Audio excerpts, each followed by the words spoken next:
Hey guys, मैं हूँ दीप्ति और आप सभी का स्वागत है इस दिवाली स्पेशल समथिंग इंडियन में। आज हम दिवाली मना रहे हैं हमारी एक बहुत ही खास दोस्त नीलम जी के साथ, जो पूरे उत्तराखंडी पारंपरिक तौर तरीके से दिवाली मनाती हैं। Neelam ji, thank you so much, आपने हमें अपने घर आने दिया, अपनी सेलिब्रेशन का हिस्सा होने दिया। और मैं आपसे सबसे पहले तो यही पूछना चाहूंगी कि आप बिल्कुल उत्तराखंडी ट्रेडिशनल स्टाइल में पूरा ड्रेस्ड अप हैं, तो क्या आप हर दिवाली ऐसे ही ड्रेसअप होती हैं? बिल्कुल, थैंक यू सो मच आप यहाँ आने के लिए, मेरे साथ में दिवाली मनाने के लिए, उत्तराखंड की दिवाली हमारे साथ सेलिब्रेट करने के लिए।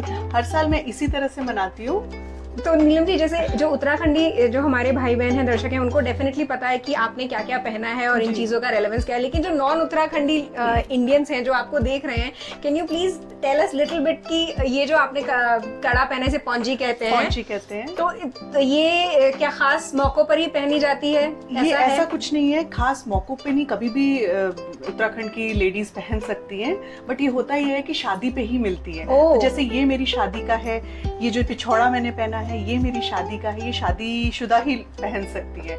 ऐसे ही गलोबंद है जो मैंने वहाँ पे वो किया है, सजाया है, तो वो भी हमारे उत्तराखंड की एक निशानी है जो सिर्फ उत्तराखंड में ही लेडीज ही पहनती है। जैसे आपने कहा कि उत्तराखंड की निशानी है, आप सिंगापुर में रहती हैं, आप कितने सालों से सिंगापुर में रह रही हैं?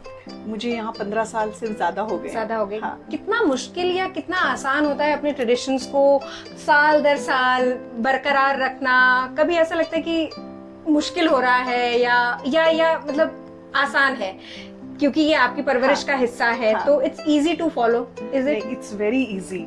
बल्कि सिंगापुर में मुझे जो चीज़ हमें इंडिया में इतनी ढूंढ के मिलती है, सिंगापुर में एक ऐसी जगह है जहाँ पर एक जगह पे बहुत सभी सामान मिल जाता है। तो ये ट्रेडिशन मुझे आगे बढ़ाना, मतलब ये धरोहर जो मुझे मेरे माँ बाप से, मेरे दादा दादी से मिली है, वो मैं चाहती हूँ कि मेरे बच्चे उसको मेरे तक ही ना रहे सीमित, तो मेरे बच्चे उसे आगे ले जाएं। एटलीस्ट कुछ और नहीं तो उन्हें पता तो हो कि उत्तराखंड में ऐपण होते हैं, पिछौड़ा होता है, गुलोबंद होता है और पौंची होते हैं। तो ये कम से कम अभी नहीं तो उनको कुछ साल बाद याद तो रहेगा कि हाँ, हमारी माँ ऐसा पहनती थी, ऐसा देखती थी। हाँ।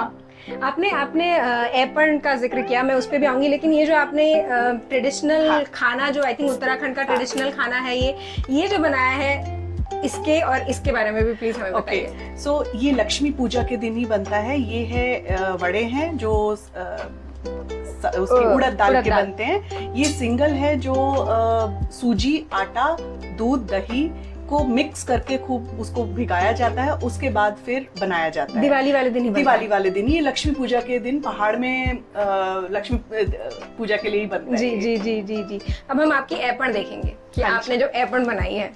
बिल्कुल, आइए। तो नीलम जी, आपने ये ऐपण बनाई है, आज ही बनाई है? ये आज ही सुबह बनाई मैंने। कितनी देर लगी आपको इसे बनाने में?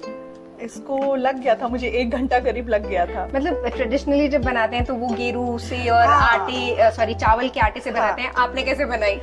अब यहाँ गेरू मिलना तो मुश्किल है थोड़ा सा, तो लकीली मेरा जो ये टाइल्स है वो लाल है, तो इस वजह से मैंने चावल का आटा पहले भिगा के पीस के उसके बाद मैंने बनाया। ओह, तो ये पूरे जो प्रोसेस है इसमें आपको कितना, मतलब 1 घंटा आपको बनाने में लगा, फिर चावल भिगोना, पीसना, मतलब उसमें ज्यादा टाइम नहीं लगता, उसमें तो आधे घंटे में चावल भीग जाते हैं, पिस जाते हैं, उसके बाद ये बनाने में बस। तो ये भी आप हर साल बनाती हैं? हर साल कोशिश करती हूँ मैं कि हर साल बनाऊं। आपके बच्चे भी पार्टिसिपेट करते हैं इसमें? मतलब बच्चे मिलके बैठ के बनाते हैं? बच्चे बैठ के बनाते नहीं हैं, बच्चे हाँ बस अप्रिशिएट करते हैं कि मम्मा अच्छा थक गए हो आप, कुछ ले दें आपको। लेकिन फिर भी मतलब घर के द्वार पे बनी है तो बच्चे देख रहे हैं कि हमारी संस्कृति का जो पारंपरिक तौर तरीके से मनाए जाने वाले। हाँ, जैसे आज ये हुआ था कि मैंने अपनी बड़ी बेटी को बोला कि अच्छा अब मुझे अंदर आना है, तो मेरी माँ ने मुझे सिखाया था कि अच्छा ऐपण जब हम बनाते हैं उसके बाद जब देहली क्रॉस करते हैं तो फूल या फिर कुछ ऐसे रख के। अच्छा। तो फिर मैंने उनको बोला कि अच्छा मेरे लिए फूल लेकर आओ तो ही मैं अंदर जाऊंगी। तो वही उन्होंने मेरे से पूछा कि अच्छा मम्मा ऐसे क्यों, तो फिर मैंने एक्सप्लेन किया कि नहीं ऐसे ही जाया जाता है क्योंकि मुझे मेरी माँ ने ऐसे सिखाया। आई होप आपको आज का दिवाली स्पेशल समथिंग इंडियन जरूर पसंद आया होगा। Please like, share and subscribe to Something Indian. और आप सभी को हम सब की तरफ से a very happy and prosperous Diwali.